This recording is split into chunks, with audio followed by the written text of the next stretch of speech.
Hello, good evening, everybody. Welcome to the Thursday Night Forum. This is your therapy session before the last game of the season. Woo, yeah. Let's get this over and done with. Tonight's topics. Have United been casualty of not being in the Champions League next season? We're going to talk Nunes and his rejection of Manchester United. He needs Champions League football. We've talked about it before. We're going to get into it again. Martial's future, Wan-Bissaka, Henderson. Should we sell them all? Should we cash in? Should we add some money to the pot? Loads to discuss and imminent arrivals in the backroom staff area of Ten Hag. Also, plenty to get through. Joining me tonight, we've got Beth. How you doing, Beth? Everything okay with you? Good day? Yeah, good day. Interesting to see how the Timber news is developing. Obviously, the Nunez one was a little bit of a blow, but I've seen a lot of people be 50-50 on him. So, yeah, it'll be good to discuss it with you guys tonight and obviously the chat as well. Yeah, that's it. Kev's been out working today, guys, in the sun. He's looking fresh. How are you doing, mate? A good day then? I'm all right, thank you very much. I'm sure everybody can pick on that visually by looking at Kev that he's been frazzled. And I will say it's great to see that normal service is resumed with Adam at the helm. I was thrown in at the deep end last Thursday. Things got a little bit strange. We were talking about Atari STs, Spectrum ZXs, and Kev even threw out the Rangnick impression when he shouted at Mickey Phelan to put the cones out. So obviously this evening it'll be purely football based and none of that messing around that happened when Kev was in control. Beth and Holly will have no idea what I'm about to say, but I can't believe you didn't even mention the Commodore 64, Kev. What is wrong with you, mate? Come on. Holly's in the house as well. Holly, good day for you today. Looking forward to the last day of the week of the season. Yeah, really glad to be back on the show as well. And it's good to be so involved in transfers so early as well. We're not used to it as United fans. So exciting. Yeah, excited to be back. Not a bad day. The weather's good. That always makes it a bit better. So, yeah. Yeah, that's it. That is it. It's last day of the season approaching. I was just going to say, I've just heard my straighteners beep, so I'm just going to go and turn them off. I'll be like, 1 second, guys. What a way, yes. I thought that was Let's not burn the house down. If it's not a takeaway, it's Beth trying to burn the house down with straighteners. I'm back. And we're back in the house. We'll have to let her off with that one. Thursday nights, we've got to make the most of them because we won't be doing Thursday nights many a night next season because we're either in Champions, well, we're not in the Champions League, we're in the Europa League, or we're in the Europa Conference. God forbid, please just give me a result. So we're not in that, but not being in that Champions League, Kev, I'm going to come to you first, mate. This literally could be why United's targets, and we spoke about it, we're getting the first taste of it now. Nunes apparently has rejected the likes of Manchester United and Newcastle simply because he wants Champions League football. He's guaranteed it at Benfica if he is going to move. Like we've said before, young prospects are looking to play at the highest level, and United can't offer that at the moment. It's a big sell. We've said it before, but is this the first sign of the problems we are going to have this summer for you? It is, and we knew that, but at the same time, without sounding a bit bitter on this Nunes deal or supposed collapse of it, I would say, well, if he doesn't want to come to Manchester United, then that's not a player I want to be at Manchester United. I want him to come for the right reasons. Now, he might argue that, yes, he wants Champions League football, but we would like to think as Manchester United fans that this will be for one season. And didn't a certain Paul Pogba join Manchester United when we didn't have Champions League football? It has happened in the past. Some players will move because they can see the bigger picture. We can throw out the word project and rebuild and all this, but for me, if he doesn't want to be part of it, then fair enough. And it is up to, it's the Eric Ten Hag factor, I would say at the minute. It's whether he can get the players he wants. We're being linked literally to every single Ajax player.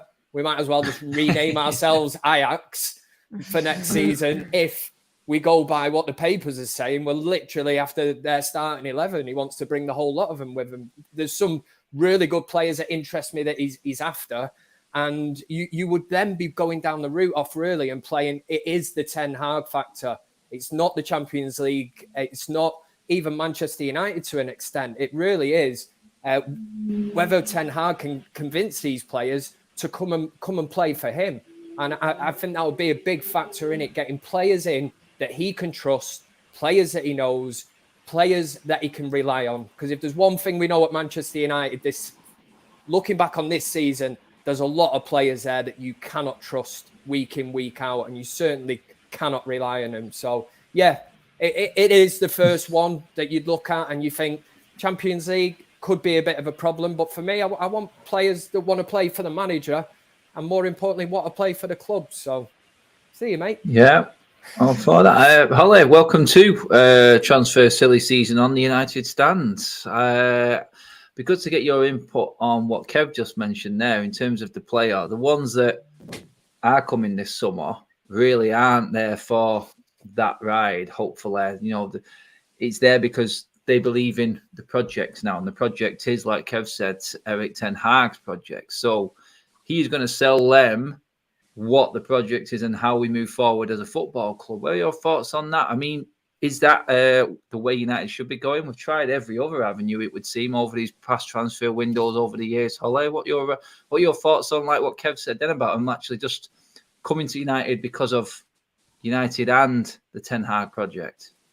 Yeah, like you said there, the only thing we can kind of sell is the project. And for me, I think being as young as the likes of Nunes, being tempted by maybe you could be the player that kind of helps us get back to where we are could also be attractive. It doesn't have to always be, do you want to come and you'll just push us further towards being better than we already are at the moment. We have to rebuild completely from being as bad as we are now to hopefully being as good as we once were in a few seasons' time. Like, the only thing I find with sometimes when a player like the likes of Grealish or Luis Diaz, I know he's brought a lot to the Liverpool team, but you're bringing a lot to a team that's already very, very successful. So that team would be successful without you, kind of, because they don't need as many players. But with us, we need someone to completely come in, and we need a few players to completely come in and turn the team around. So that kind of side of it could be really tempting, where you could come in and you could be one of the biggest players to turn this team around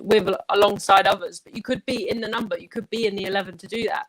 So I think that would, like, for someone like me, that would be, I'd find that attractive. But obviously, Nunes has obviously tasted the Champions League before, as many other players have. But that could maybe pull him to just want that a bit more. But Ten Hag should maybe go down that road of trying to, like, tempt that in the way that was just the rebuild, because that's all we've kind of got at the moment. That Ten Hag and Ronaldo to tempt players to come to us. Yeah, Holly, the comments are obviously letting you know about your little crackle on your mic issue there. I don't know if you just want to have a quick look there. They are relentless. Exterminate. They are relentless. Exterminate. Yeah, I I've reckon seen if that one. Plug it and plug it back in and work. But I don't know. Yeah, like, I've just got my headphones on. It will probably just do that. If the plug like fully all the way, like, can you guys plug hear them it? and plug them back in, Holly? We'll move on. Yes. I'm muting. Yes. It's all right. We'll get it going. But Beth, I mean, we talked about Nunes fitting in with Ronaldo. Someone just made a fair comment then in the super chat. The Ronaldo factor in all of this rebuild as well. And like Ten Hag having players like him who are on side, who are actually going to be along with the process that Ten Hag is building. He won't be there forever in a day, but it's a good person to have around to actually, lure some of these players in as well, because we've seen there with Nunes now, if he's rejecting it simply because of the Champions League, it's going to take a team effort.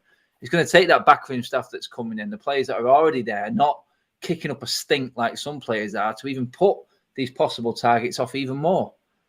Yeah, exactly. I mean, when you're an outside target and you're looking at Manchester United now, the only thing that is a luring factor is the start of a rebuild. If you end up doing well with the club, you'll be seen very well by the fans. We've got a big global fan base. Our club is one of the biggest clubs in the world. It will always be that way wherever we are in the league. And if you make this club great again, that is what the ambition should be for some players. You could end up winning stuff and could end up playing Champions League football if you believe it. And if Ten Hag can sell you the rebuild for one of the greatest clubs in the world, a lot of the Manchester United name still does hold a little bit of strength, nowhere near as much strength as it used to, but it does hold some still. So that is one of the factors that would lure you in.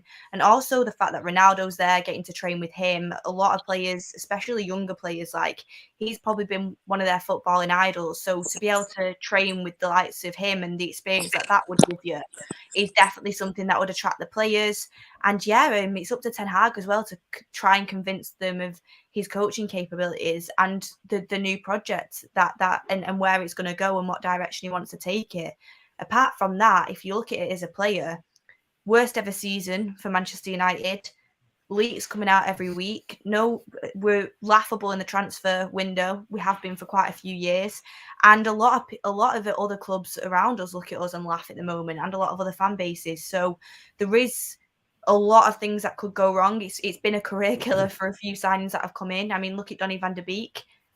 Players like that, they're going to look at that and think, I don't want that to happen to me. So there is positives and negatives. I'm not going to lie, over the last few years, a lot of negatives, which is why it's going to be hard to sell the project, especially with no Champions League football. I mean, that's the main factor. Every aspiring footballer now wants to be playing in the Champions League. It's just whether the positives outweigh the negatives, and the club and Ten Hag can persuade the players to join the projects and see the bigger picture. Because Rome wasn't built in a day. You want to see a long-term project, and that's what it's going to come down to with a lot of players. We've not got the pull that we used to, not at all, especially with the big names, which is why we need to start going for players that are willing to build with us and willing to develop with us, but are also ready to come into the first team now, because the quality of the first team is pretty poor. So it's a difficult job, and the fact that a player like Nunes is reportedly rejecting us is worrying to me when you look at the pool of players that we're looking at and going for.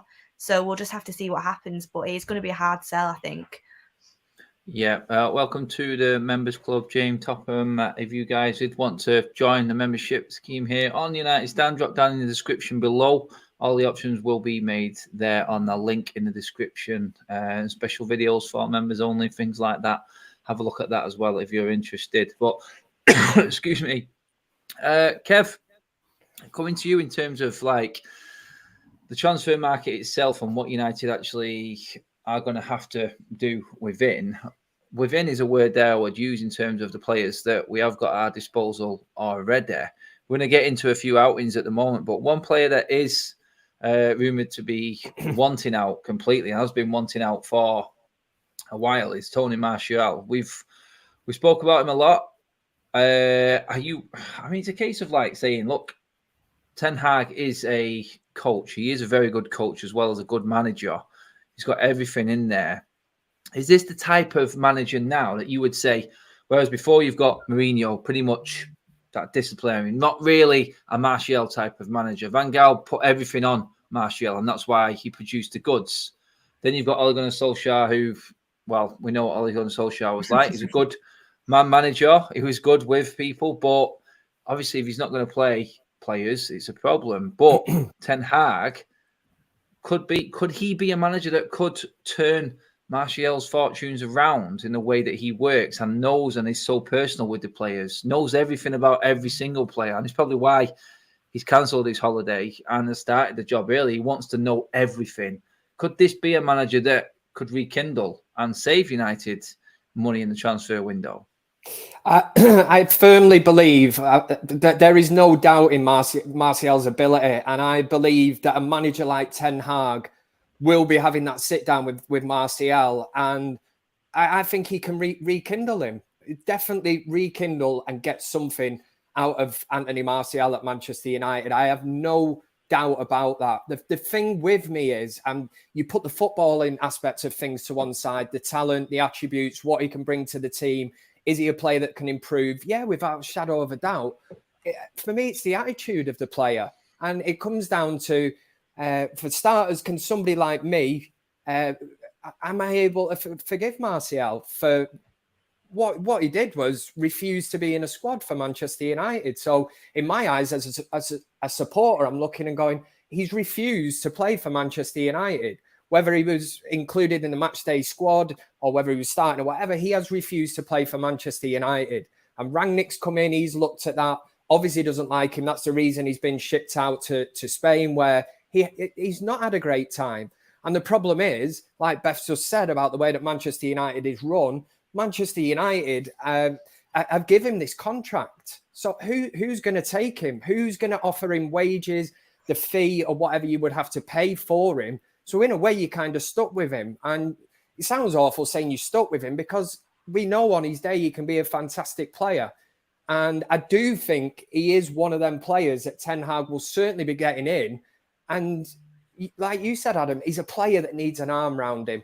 He did not respond to the Mourinho tough love. Neither did Luke Shaw. Certain players, the personalities and the way they are, need responding to differently. And that's where I think Ten Hag, for reading from him, the kind of comments he comes out with, he's a man-to-man manager in the exact same way that Sir Alex Ferguson was. Sir Alex Ferguson dealt with players differently. We all know that Eric Cantona was kind of given a bit of leeway because of how good he was and important to Manchester United. Whereas other players, he would have come down hard on, but he knew that he had to keep him in a certain lane.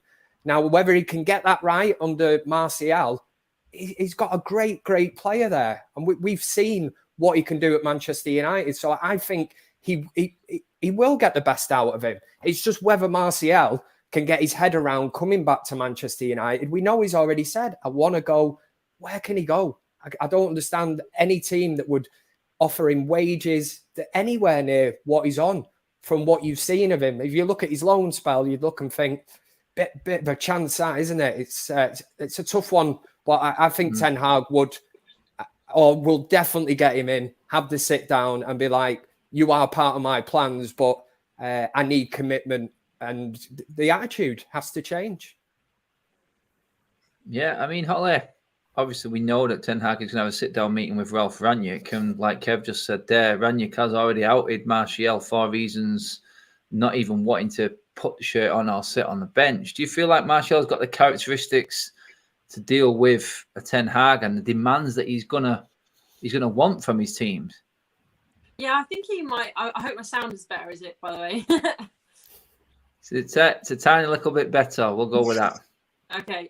Yeah, I think he might actually play under that a bit more. I think, like you said, Adam, he does need the arm around his shoulder. And I think he needs someone to be strict with him, because Martial, without routine and without someone that is hard on him, he's not lazy, but he comes across lazy. He comes across like he doesn't want to try. But I think it's because he needs someone to push him, and that's fine. Like, everyone has different personalities. They can't all have perfect personalities that all go out there themselves.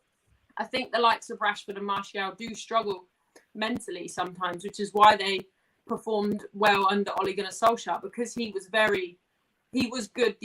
Probably the only good attribute he had at times was his man management, which is why he got so much of a tune out of Martial and Rashford, especially when they were playing together like that, because between them having the chemistry together and Ole kind of behind them, backing them up, I think that Ten Hag will realise that, has done that before with players that have come into his Ajax squad, and will be really good at maybe developing that, which can't do us any harm. I mean, it won't be a new signing as such, but if we can get him into some kind of form, he was pretty crucial for us at one point of the season, and we did all rate him pretty highly. So if we can get him back to that would be great. But if not, it would be good for us to even tell if we can just move him on, and we might have to take a money cut. But if it gets him out and it gets room for someone else to come in, then the only way is up. Yeah, I mean, Beth, that $250,000 a week, is that going to be a bit of a stickler for getting rid of Martial? Because he's stunk the place out at Seville. He's out of favour at United. They've already said, like Kev said, doesn't want to be at Manchester United. Does Ten Hag have the time to nurture a player that should be in his peak right now back to form? He's got form himself for it, Ten Hag, in rekindling careers with the likes of Blind, Haller, Tadic, players like this that were forgotten in the Premier League. And do you think yourself personally, it's like a lot of people in the comments have already said there, he's done, he's finished. They're not having it. They're not going to give him that chance that, like Kev was saying, can I forgive him for actually not wanting to play for Manchester United? Well, I don't know what happened with that. I mean, I think he came out and said he'd never, ever do that, and it's a miscommunication with Ranić. But obviously, we just don't know what happened there. But like you said, his loan at Sevilla has been unsuccessful. His career at Manchester United has been inconsistent. Despite that being, he actually was one of my favourite players for a time, and talent-wise, and like we've all said, the way he can play football, I do think there is a play there, like we've all just said. The problem is we go into every season saying this about Martial, and it's been the same since he came to the club after his first season at the club. We go into the season saying there's a player there. He just doesn't do it consistently, and you need to see consistent, positive work rate and attitude from him. So I personally think Martial's best bet would be to come back and say, look, I'm ready to be part of the project. I want to learn from this coach. I want to play for the club. Because I don't think, like you said, he's going to get a move to anywhere better, or anywhere he's going to get first team football and have the wage that he's got, which he said he left because he wants to get first team football. Who's going to pay you that? And you're going to get first team football after the way he's performed over the last year and the last couple of seasons. So if he does want to leave and he is adamant on leaving, then I think he's going to have to take a wage cut. If that's his decision, that he's adamant to leave and he doesn't want to be part of the project, well, you've got to take a wage cut then, because we're not going to be able to get you off the books otherwise. So it'll be interesting to see what happens with him. A lot of people in the comments say we should just cut ties and leave it. That would be simply the case if we actually had a buyer for him, and I don't think we'll end up having one.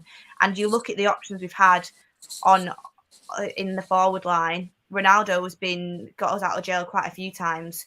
I actually think Martial's a player that Ten Hag can definitely utilise. It's just whether, like Kev said, like Holly said, the attitude and work rate is there, and if he actually wants to play for the club. Because if he doesn't, well, he's going to have to take a wage cut and he'll leave. It's as simple as that. Yeah, that's it. I mean, a player like that, Kev, like you just said, I mean, can anyone make a case for actually just loaning Martial back out again, simply because we've already made that mistake with the wages? Obviously, we're hoping that the structure is going to change this summer and we don't make the same mistake again. This is why the likes of Lingard, Pogba are all walking out the door on free transfers this summer. The structure upstairs is changed, isn't it? Is it worth just, I think it was Holly who said, just get him out of the dressing room, even if it is a loan? Well, Ten Hag rebuilds the culture at Manchester United. Only Ten Hag will know that, won't we? We're reading today. There's all kind of stories. I mean, I'm quite surprised if the news is true that Wan-Bissaka is the first one he's looked at. It's something we spoke about in the United stand before. I think on the show last Thursday, one of the questions was, who are the first five do you think that Ten Hag's going to come in? Or the first five players, he's basically going to say, I'm not going to be able to do anything with you. See you later kind of thing. And we all agreed on the panel that night that Wan-Bissaka was one of them. We look at them, we're thinking, I can't see him being able to do anything with him because it's such an important part of the team. On the Martial one, there is a player there. But like you say, if you're hitting the reset button and you're trying to change the culture at Manchester United, I mentioned the main word with Martial before was attitude. Now, it would be no different, really. I mean, I've slagged Jesse Lingard off on him many times before, but it would be a little bit like now Ten Hag turning around to Jesse Lingard and saying, well, actually, you're part of my plans, because he did the exact same thing as what Martial did. And I've just, called out Martial for refusing to play for Manchester United. Jesse Lingard can't even get fit, in training. That's why Rangnick didn't play him in that last home game. He's already come out and said that. Yet Jesse Lingard has spat his dummy out because he didn't get to, wave goodbye to the supporters and play at Old Trafford for the last time. I mean, I'm like, seriously? Did you think them fans were all going to applaud you and say, yes, Jesse, see you, mate. Thanks very much. Off you go to West Ham or wherever you're going to go. Because everything we've been through with Jesse Lingard is just typical of that lad. He's not a young lad anymore, is he? He's a grown man. Every season we say, oh, he's only young, wait. No, not good enough for Manchester United. More asked about his YouTube channel, selling J-Ling's merchandise. He's took his eye off the ball in the exact same way that Dele Alli has. Dele Alli is a prime example of a footballer that, thinks he is, believes his own hype, but you take your eye off the ball for 1 minute and you're finished. And the only way for Jesse Lingard now is down. I'm sorry. I know United aren't in a great state any minute at this moment in time, but what if he goes to West Ham now? I'm like, and that's the problems you have with these players and the dressing room.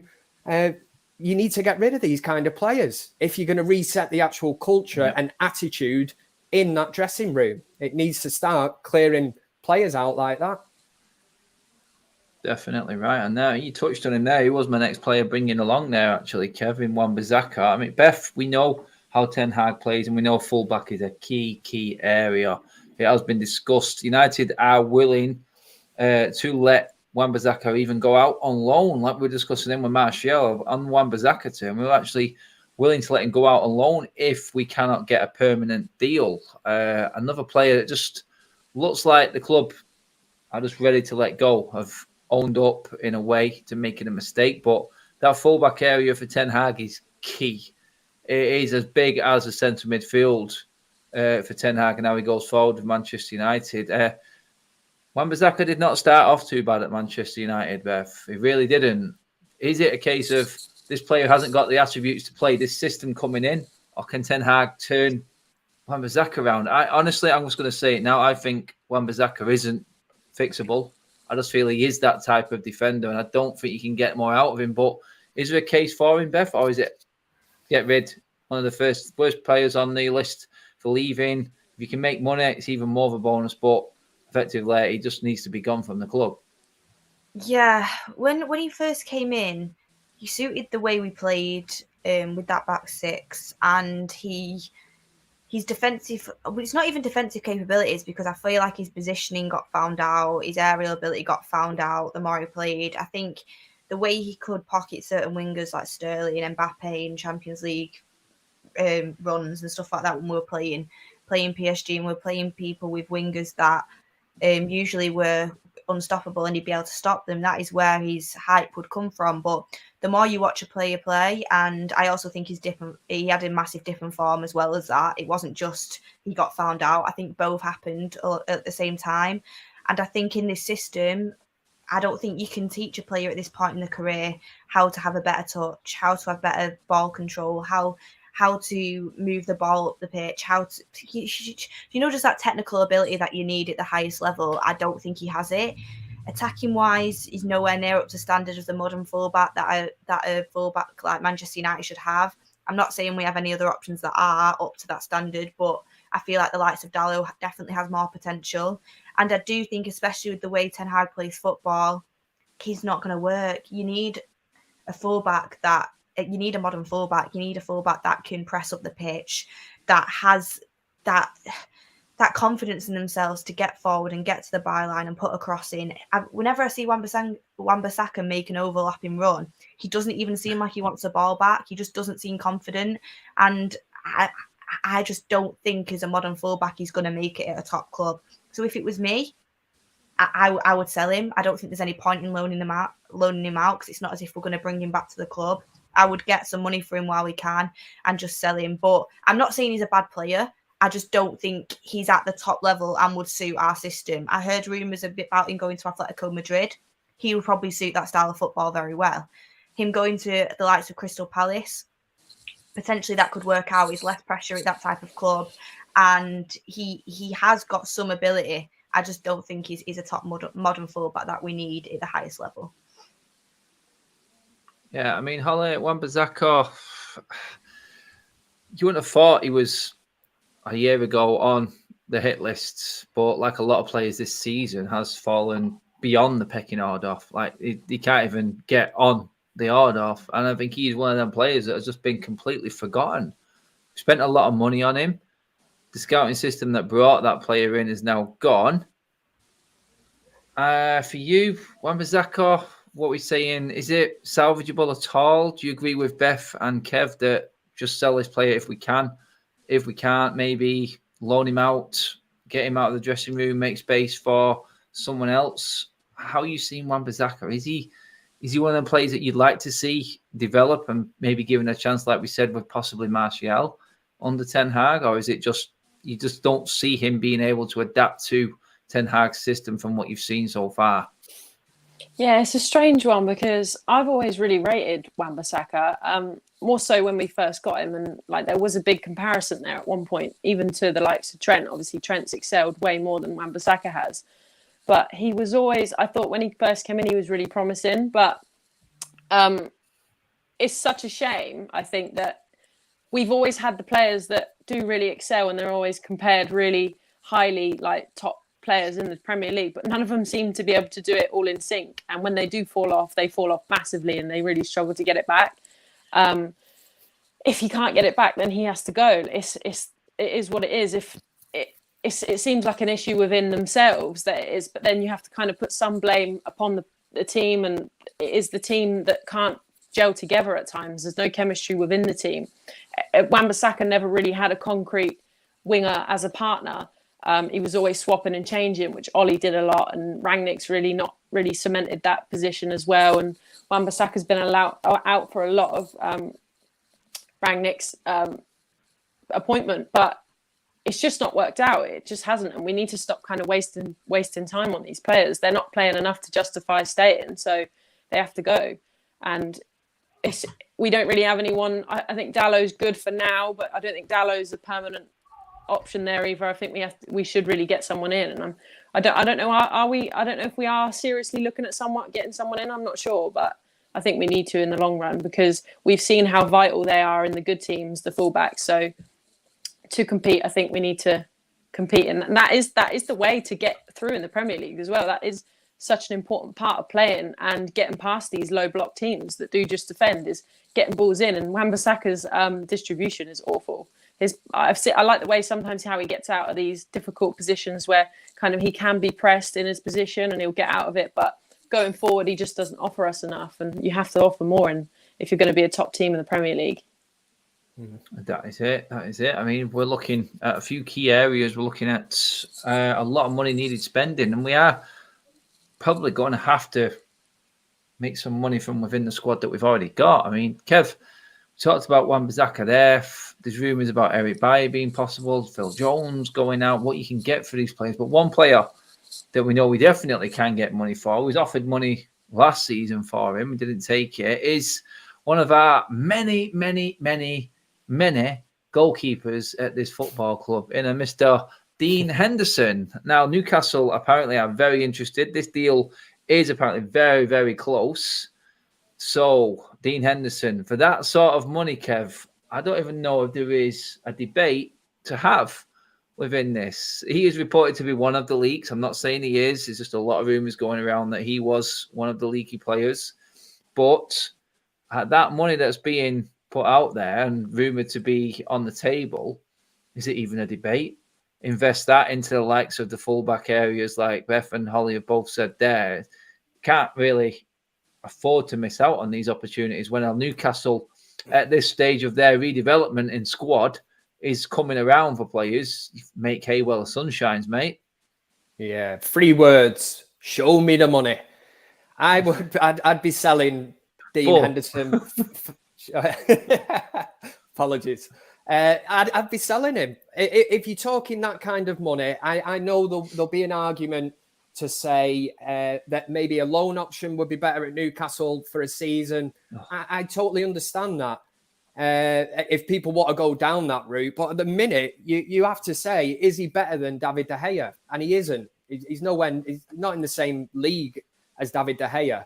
He has had chances at Manchester United.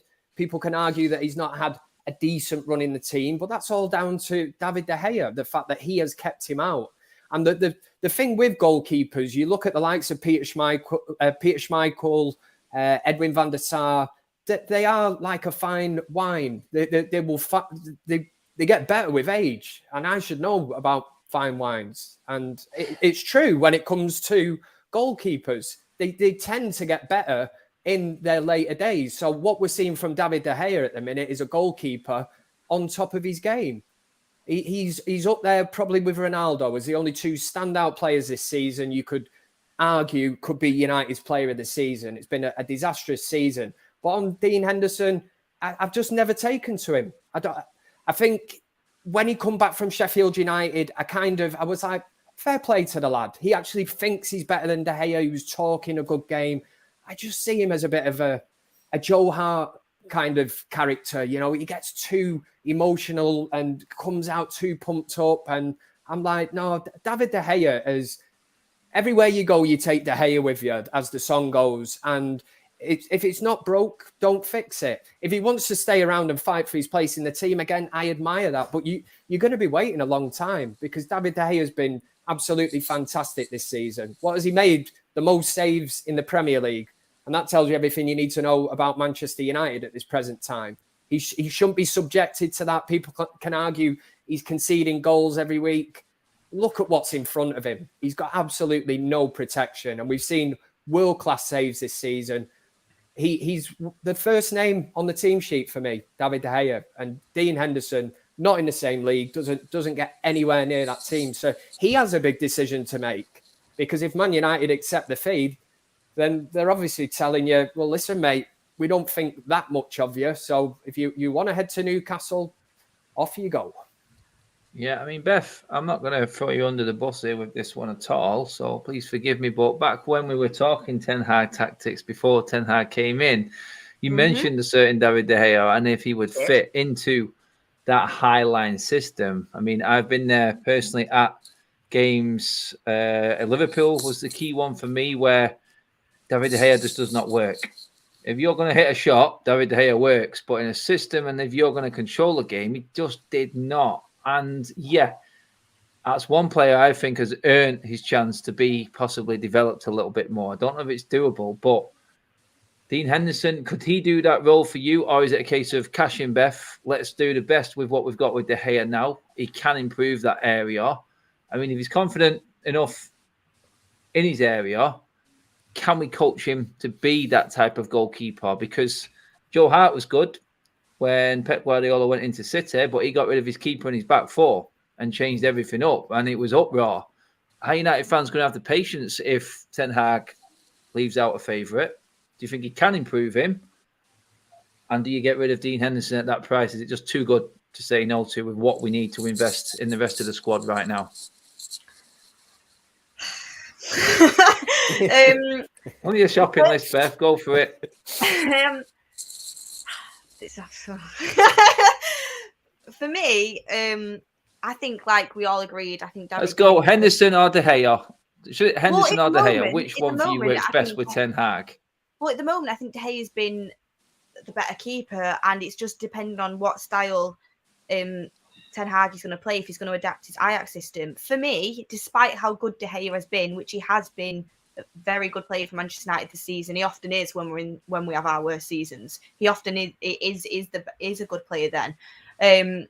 He's the best shot stopper, I think, goalkeeping wise, possibly in the world. Like shot stopping, just pure being able to shot stops. I think he's the stop shot. He's the best. When you look at other attributes of the game, do I think David De Gea will ever be able to be a sweeper keeper, good distribution with the ball at his feet? I actually don't.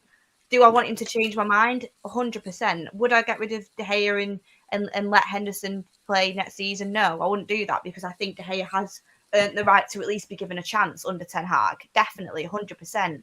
So when you're asking me, I would sell Henderson, because I think even if De Gea doesn't work, we'd be able to find a replacement under Ten Hag, because there would be up and coming goalkeepers, and there would be other goalkeepers out there. Or I would be open to loaning him out and then potentially seeing how David De Gea goes on, and if David De Gea does well under the system and he adapts to be able to play that high line and be able to be that keeper who his distribution does improve, then you would keep him and sell Henderson later on. I mean, to me, it's not that big of a deal. If we need to generate money, sell Henderson. You can always look for another goalkeeper if it doesn't work. Hopefully, when David does come under Ten Hag, he will work at that role. But personally, for me, I have always said on the channel, some attributes to his game I do think need to improve if we're playing high pressing football with a keeper that's going to come off his line. So I will just see what happens, but I definitely think he deserves to start the season as number one and be given the chance. And hopefully he can adapt to that role and play that role. But it's just a waiting game to see what happens. I'm not too fussed about what happens to Henderson, to be honest with you. If we need the money, then sell him. If we don't need the money, then loan him out.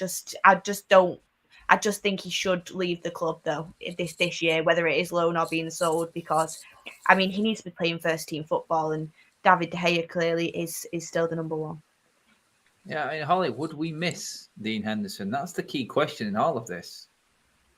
No, we wouldn't miss him because we haven't used him this season. But I do like him though. I do think he's a brilliant goalkeeper, and I think he'll be brilliant somewhere else. But the way we play doesn't suit him. Like Beth said, he is a goalkeeper that is fast off his line. He's absolutely like rapid as well for a goalkeeper. He is always willing to come and get it, whereas De Gea's pretty stuck to his line at times. But he would suit a team that does have a higher line and does spend a lot of the game up the pitch, because his distribution also is, I know a lot of people get onto De Gea for his distribution is pretty poor sometimes, but Dean Henderson's a lot better. But we can't expect him to wait, because we don't know how long it will be until we do fully transition into that kind of football. So we can't expect him to waste his career and sit on our bench and wait for that, because David De Gea does still fully deserve to start next season, like Beth said, as the number one. I wouldn't take that away from him because of what he's done, but I also think that he is, like Beth said, shining because he's stopping so many shots, and his conversion rate with obviously saves is brilliant because we're shipping so many chances and so many shots, whereas that someone like Dean Henderson would be better in a team that does control the game a lot more. But yeah, I think he will be brilliant somewhere else, and it's a shame that we can't kind of keep hold of him, but also I don't want to take anything away from De Gea. But yeah, I think going forward, maybe when De Gea does leave eventually, if he does, then we will be looking for a Dean Henderson type goalkeeper. Maybe I don't know who it will be, but you know what? I think I would. Yeah. I think I would loan him. I know that's not what a lot of people want to do, but I think I would loan him just to see how it plays out. Makes sense. I mean, I was very impressed with Brighton's goalkeeper Sanchez in the Brighton game. I thought he was outstanding, to be honest. And I've seen him make more saves as well recently. And his distribution, as you can see, for the goal is pinpoint. But should we really be concentrating elsewhere on the pitch and selling a goalkeeper that isn't going to be used and putting that into the outfield squad? That is the key question. But in other news today, this is probably the smartest decision that this football club has made all season, apart from getting rid of Ed Woodward, Matt Judge, loaning out players that needed loaning out, not playing Jesse Lingard. Anyway, I'm going on. There's a list. There is a list. But the smartest decision has to be that this football club has cancelled the end of season awards show because apparently the players are too embarrassed. Shut up. But we are going to do our own end of season awards show right now. It's not going to be difficult. I'm going to go defender, midfielder, attacker. I'm going to come to all three of you, and I want you to name me the worst. Never mind award show. We're going down the worst. So we're going to flip it on its head, and everyone else in the comment section as well, go to town on this one. I want a forward, a midfielder, and a defender. Goalkeeper is out of bounds, I'm afraid, because De Gea does not deserve it. So leave De Gea alone. We're going with it. In fact, Holly, I'm going to come to you first on this one. Let's have your... Oh, God, the defenders is going to be fun. Let's go for it, Holly. Who is the worst performing defender for you this season? The worst form defender... it's got to be Maguire, isn't it? He's had the worst season. I'm shocked that you said that, you know. Why? Who did you I thought you were going to say Actually, then, Maguire, is that simply, Holly, because of his role as a captain as well? And I've looked there in bewilderment at games this season going, mate, what are you doing? Yeah. What are you doing? Is it because of his role as the captain and how poor his performances have been, his leadership? What is it mainly for him? Have you got an explanation of why he beats a few of the other defenders? Because there's been some crap. There really has. Yeah, he's had more of an embarrassing season, I think, than anyone else. Like, how many times, Adam, have we sat in Old Trafford and gone, what even, like, what is that? Like, what?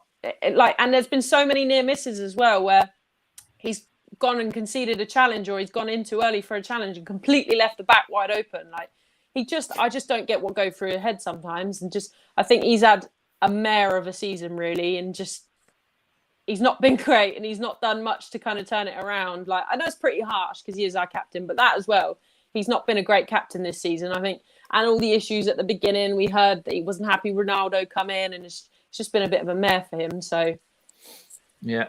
Wow, Beth actually disagrees. So, Beth, No, who is I your don't defender? agree. I agree with her. I do think it's Maguire, but I thought she was going to say Tellez because she hates I did Tellez. think about it. Do you know what I mean? So I was just waiting for Tellez, and it wasn't. But no, Is yours Maguire as well? Is yours Maguire as well, Beth?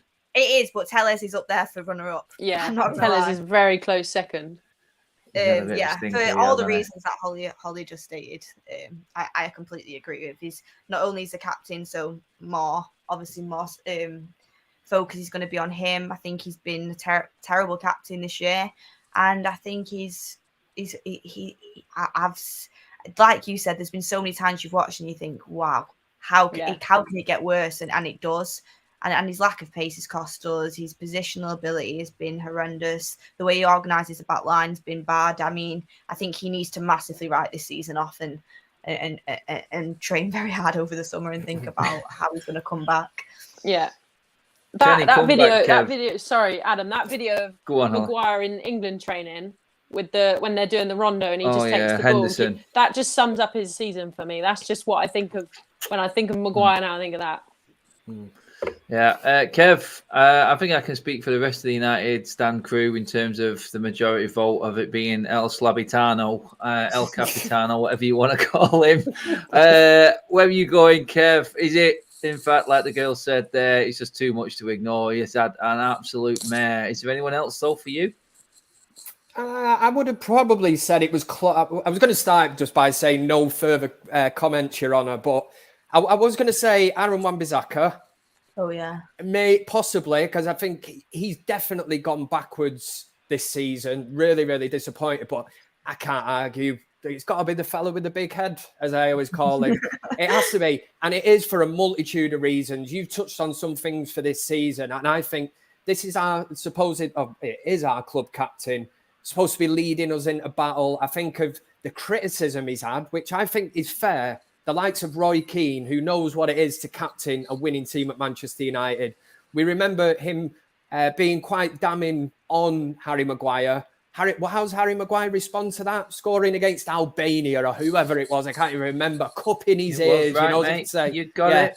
Have a bit of that. I've just scored against Albania, the pinnacle of international football. And I'm thinking, this guy does not get it. You know, how can you even respond to something like that? Throw into that as well, just recently, the interview that he did where he was like, well, the last couple of managers have played me. So, wow. And I'm like, no, you don't get it, mate. It's ridiculous, man. Some of the it honestly must be living in a different world, or he lives in a bubble where everybody just tells him, you're brilliant, you're great. And he believes it. He's got in Ronaldo. I'm quite chuffed with myself. Right on El Slabitano, by the way. So no one nicked that one. That's mine. I'm having that one. Definitely. Kev, I'm going to stay with you, mate. Yeah, man. Take me into midfield. This could be, this is a cocktail right here, Kev. Midfielder of the year in terms of the crappiest. Gosh, the best of a bad bunch. I'm going to have to say McTominay. It pains me. It pains me to say it because I did say I had high hopes for McTominay, and who knows looking into the future, but looking at even recently, some of the passing statistics for a midfielder, and I'm throwing him in against Fred. I'll give Fred his due. Fred, I think when he's given instruction and he plays against somebody in the midfield that's the right kind of blend, he can do a job. He does bits, but I think McTominay has been a shocking season. Really, really bad. Yeah, I'm going to allow you guys to use, if you wanted, I'm not saying Bruno would not be mine, but I'm going to put Bruno in the midfield category as well. I mean, just for simple standards that he set last year and how he's not met them. Can you bring that into the conversation? It's up to you guys. But Holly, I'll come to you first on the midfielder of the season. Who is yours? Or you can say this biggest disappointment. Can we expect McTominay to get any better than what he has, which has been average all along? Has someone dropped off even worse than McTominay for you? Who stands out for you this season? I didn't ever really expect much from McTominay. I've never really rated him that highly. I knew he could kind of do a job on his day, but he's never been someone I would look to get us out of a dark spot. But in terms of disappointment, Bruno's definitely disappointed me. But I think after the really positive start that Pogba had, Pogba having 7 assists in, I think it was 2 games or 3 games, him starting off so well and then him dropping off as massively as he did, and now how kind of ugly it's ended. I wouldn't say he's been overall the worst player in the midfield, but he's definitely been my biggest disappointment. Even just, like I said, how it's ended with us now. I never wanted it to end this way, but hopefully he is kind of on the way out now, moving on. But it was massively disappointing from Pogba. It kind of stayed at 7 assists then for so long. And then obviously he got in and out of injury all the time and stuff like that. So he was disappointing for me, definitely. So Pogba would be mine in the midfield. Yeah, that is a very good point. A lot of people in the comments agreeing there. It's a fair point, Holly. Beth, who's the one for you in that midfield area?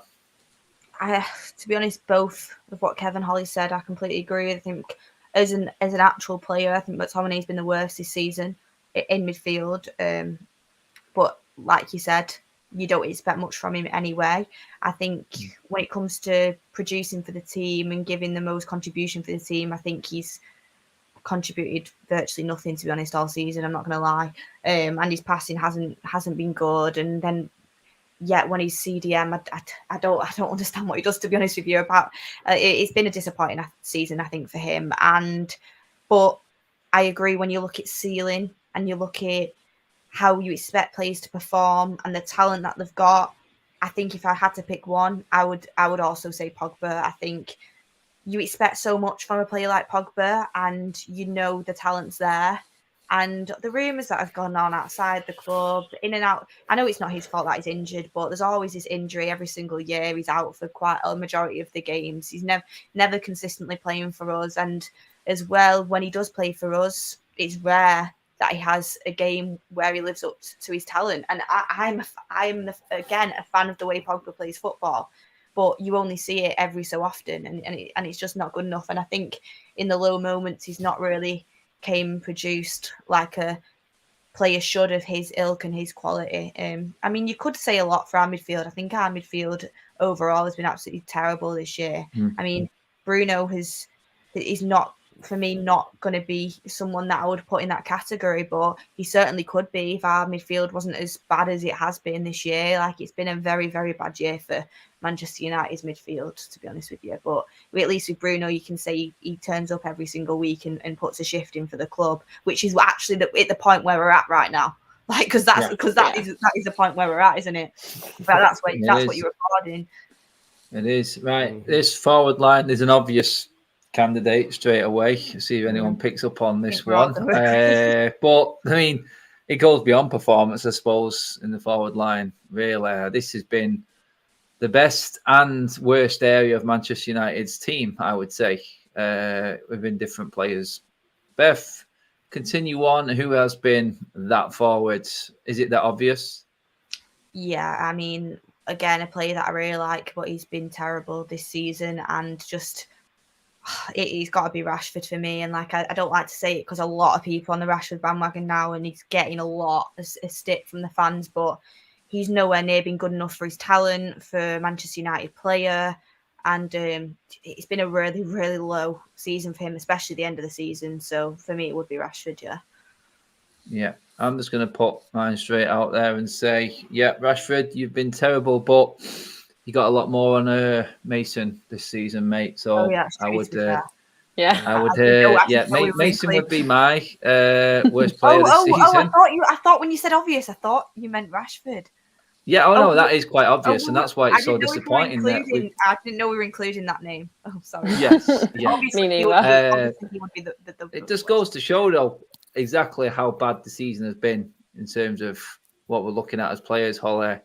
On the pitch performances, yeah, off the pitch, obviously, it is what it is. We're not going to touch on that anymore, but it just adds to the sheer horrible season that there has been for Manchester United and what Ralph Rangnick has had to deal with as well. Obviously, don't want to go into Greenwood too much, but what he's had to deal with Martial, is that a factor in our ways forward? And there's 2 players there you could bring in who we talked about who didn't even want to put the shirt on, Holly. So we're struggling. Like, yeah, Rashford's had bad performances, but is there a shout for anyone else in all of this? I'm just throwing some different options out there for everyone to think about as well, because, yeah, Rashford would at least get on the pitch. Some players haven't even wanted to put the shirt on. Yeah, I think Beth is spot on with Rashford. I'm not going to choose Rashford though, because obviously we've covered Rashford. I think that a lot of the season has been highlighting Rashford anyway. But my biggest disappointment this season, I absolutely loved him last season, was Cavani. I think he's just been massively missing this season. I don't think he's turned up for us as much as he maybe could have, and he's been vacant for a lot of the season. Might have been, obviously would have been a factor that Ronaldo came in, but you still could have come in and done a job for us, I think, especially when we had kind of nowhere to turn to. He was pretty, he was away and stuff like that, and he was at events. We could see that. I think this season, he was probably maybe a little bit annoyed at the fact that we did sign Ronaldo after we begged him to stay, which I understand. He has come out and said that as well, Anta. Yeah. I do understand that to a certain degree, but you still need to come on and you still need to be there for when we need you. We have, us as fans are there for you every week, not for him personally, but we're there for the team every week. You have a job under Man United that you have stayed for the extra season, so you still have a responsibility to give us all that you've got, and he hasn't really done that this season. He's been kind of looking out for himself a little bit, and not really been there when we needed him. So he's been disappointed for me, just because I loved last season. I think he gave us a massive push last season. He would come on and he would be a big part of our away win and our away streak last season. He would come on and save us a few times and start games a lot. We did look to him a lot last season as well, relied on him. So yeah, he's been quite disappointing for me this season, but I didn't want to focus too much on Rashford because we all know how bad he's been. Yeah. Hey, Kev, it's a cocktail, isn't it, up front, mate? It is. Every sort of issue that you wouldn't want to happen within a season has happened. I know you love Eddie. I do, mate. I know you absolutely put him ahead of Ronaldo at the start of the season at times, mate. Loved Eddie. Things change in the season quickly, don't they, Kev? Well. Yeah, they certainly do. Can I just do me little Chris Kamara bit quickly? I just checked out. Have you seen the scores? Premier League. Yeah, mental. Palace beating Everton 2-0 and Burnley beating Villa 1-0. There you go. I was saying before the start of the show, Everton won't go down. Yeah. I was saying they go down. Yeah. Well, fold, surely. They've got a new stadium on the way. Oh, nope. If Everton go down, then there are some players in that team that are worth a little look at. Hi, everyone. Yeah. Sorry, right. Kev, go on, mate. Going back to that. My Cammy rolls over. We're looking at, I think Holly was spot on, actually. The one I would say the major disappointment for me is definitely Eddie Cavani. And it goes totally down to the fact that it got to around Christmas time. There was talk of a move to Barcelona. And ever since then, he seems to be able to get on an aeroplane, fly, play for Uruguay, then come back to us. And somehow he's never fit. He seems to give everything playing for his country. And he's never been fit for Manchester United. And I never, ever seen that in him. Prior to that, I looked at him even the season before, and I'm thinking, whenever this guy's fit, he has to be in our starting 11. He is that good. And there has been a right drop-off. And again, it goes to show you the guy's on a serious amount of money at Manchester United. He didn't get that move in the January. We know he's leaving in the summer. There's been a drop-off. So in theory, he's no different to the likes of a Paul Pogba that we've known's going for ages. He's done exactly the same thing. And I never, ever had Eddie Cavani down. And I know you just, like you said, I know you love him. I said loved. I did once love that man, but not anymore. I can't be doing with these snakes, man, that do that to Manchester United. Because one thing that Cavani always had in his makeup was you knew, like a Carlos Tevez back in the day, you were getting 110% from him, but true to his colours, just like Tevez, a snake. I don't know. He's slithered away, Annie, and there's been no performances out of him, has there? I'd be really intrigued to know how many games he started this season for United and how many started for Uruguay. That would be started more for Uruguay. I mean, I can't remember the last time he started a game. I'm going to be honest. Has he started a game this season? Oh, he has it? Someone will check. Someone will check, obviously. The one that didn't he start? Didn't start was the one that Martial started, wasn't it? And everyone was like criticising it against Everton. Well, didn't he start? Yeah, and then we bought Ronaldo one and lost. He started then, didn't he? Everton at home. I think so. Yeah, I think he started that game. That was it. Didn't we start? That's an Everton Martial team that and might be Cavani? going down. That took 4 off us. Yeah. Yeah, I think. So I say that again, Holly. We did. Well, didn't we start Martial and Cavani against? We dropped Ronaldo, didn't we? Against Everton. Yeah, Martial played on the left. Cavani played up front, and Yeah. And who did we start? Who did we start against Villa when we went 2-0 up? Martial started that game as well, wasn't it? It was a really good first half. No. Martial. That was the game where he kicked off with Ranić for not wanting to play. Oh, was it? Who started that game then? I remember. I'm not sure actually. I'm not sure. Anyway, that is it for the show. It's flown by, absolutely flown by, guys. Could be all day. New members, tons of super chats. The special comments for Kev in the comment section, as always, on a Thursday night. You know we can't live without it. Oh, God. It's not right Thursday night. It's not having the forum, a glass of red for Kev, and then listening to the comments and laughing and sniggering to himself. We're going to miss it next season. This is the last Thursday forum show of the season. It will be back in pre-season, but mid-season, guys, this is the last one. I just want to say thank you. It has been a roller coaster. There has been some good ones, some funny ones, quite a lot of disappointing ones. I'm not even going to go into score predictions for the weekend. It does not matter. All I know is that the team we're playing are smashing Everton at the moment. Unfortunately, and let's hope we're not on the other end of one of them as well come Sunday, and we finish the season by being in the Europa Conference positions. That's all I'll say. Please just give me Europa League, at least United. But Beth, cheers for coming on as always. Great show.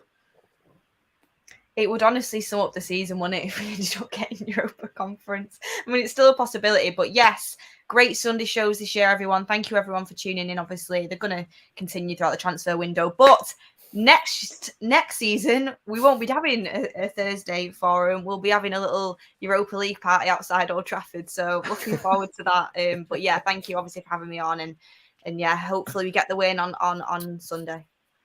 That's it. Kev, mate, you've been absolutely taken apart by comments all season, trying to get you giggling, laughing, dabbing, jazz hands. I remember everything, mate. I remember it all. But cheers for coming on for this last one of the season. We will obviously still have you pre-season as well, mate. It's been a ball. Yes, the last one will be Sunday, Fan Forum after the Crystal Palace game. That will be my last one. So I'll have to get a bottle of the old cheap champagne in from the supermarket for that one. And it certainly won't be to celebrate United's the way they've been this season, Europa League, Europa Conference League, whatever the hell that is. It'll just be purely to celebrate the fact that the season has finally come to an end and we've all been put out of our misery. We can finally move on and hope that the Ten Hag era kicks in and we can just look back at this and go, God, weren't they dark days? But you need to sink low before you can rise back up. So my words of wisdom. Holly, your debut season for the United stand. It's been an absolute pleasure. I remember the fan vlogs that started earlier in the season. Now we've got you on the forum shows. Are you back yourself on Sunday? I'm not sure if you are on the show on Sunday. Yeah, I think I am. Yeah. Oh, good stuff. Good stuff. Cheers for coming on tonight as well, Holly. It's been brilliant as always. Yeah, sorry about my mic issues, everyone. I'll make sure that's sorted about the next one. But we've had a season of ups and mostly downs, but been good to debut on the United stand, obviously, and hopefully next season we have something to look forward to. Well said. Well said. Guys, in the comment section, again, Everyone who super chatted, all the new members, cheers for watching. Give the video a like on your way out. Subscribe to the United Stand. There is something special going on Saturday. Stay peeled to the United Stand for that. Something a little bit different. And then obviously, I'm back Sunday. Road trips and fan vlogs for the last time. It has been an absolute nightmare. I'm not going to lie, but we've had fun along the way. It's all part and parcel of being a football fan. You guys have been there all the way. Cheers for tuning in. More to come over the summer, but one last weekend to go. Everybody, cheers for watching tonight. It's been a ball. I will see you all